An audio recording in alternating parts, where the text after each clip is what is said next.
Banyak nasabah SoFiPayLater dan SoFiPinjam itu menganggap kalau kita telat bayar di SoFiPayLater itu nggak ada resikonya.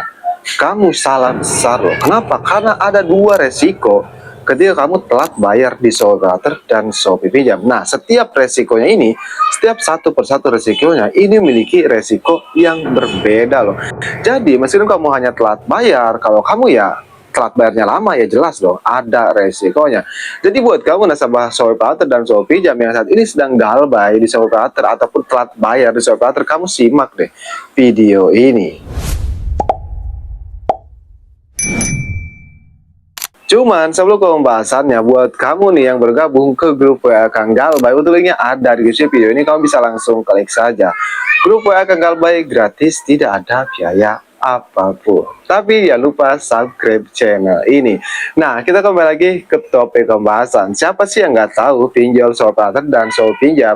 Karena kan mereka itu pinjol yang udah besar, pinjol yang udah tersohor. Jadi dong, banyak nasabah pinjam online tahu akan dua pinjol tersebut.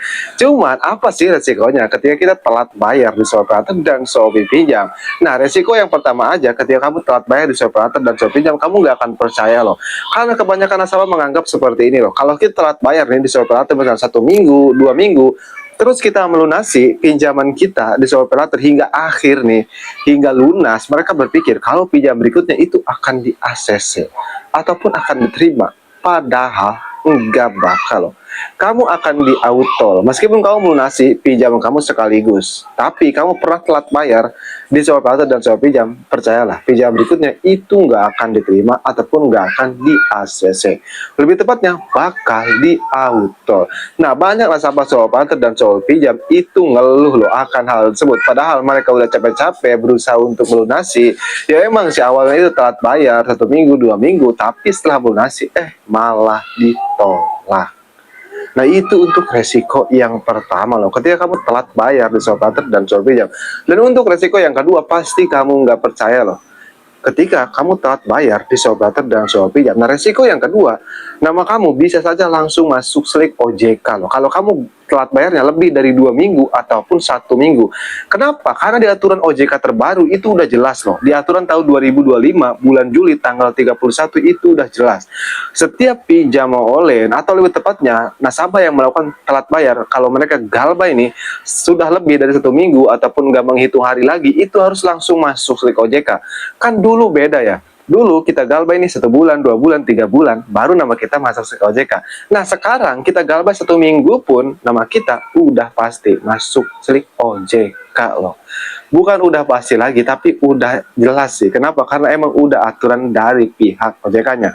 Tujuannya untuk apa? Tujuannya supaya si nasabah tersebut tidak melakukan gali lubang, tutup lubang pinjol. Nah, itu tujuan pihak OJK melakukan hal tersebut atau membuat aturan baru. Jadi meskipun kamu telat bayar di SoFiPayLater dan SoFiPinjam, tapi telat bayar 1 minggu, 2 minggu, itu bisa dipastikan atau 90% lah, nama kamu itu bisa masuk slik OJK ataupun BI checking. Pasti kamu nggak nyangka kan akan dua resiko tersebut ketika kamu telat bayar di SoFiPayLater dan SoFiPinjam. Kalau masalah teroran ya itu nggak usah ditanyakan lagi ya, karena semua pinjol juga kalau kamu telat bayar udah pasti diteror. Nah, jadi itulah video dari saya, mudah-mudahan bisa bermanfaat ya buat kamu nasabah SoFiPayLater dan SoFiPinjam. Cuman satu yang perlu kamu catat, SoFiPayLater dan SoFiPinjam itu pinjol yang aman buat galbay. Oke, buat kalian yang request tentang video selanjutnya, tulis aja di kolom komentar, insya Allah saya akan bahas. Oke, saya akan galbay, sampai jumpa di next video.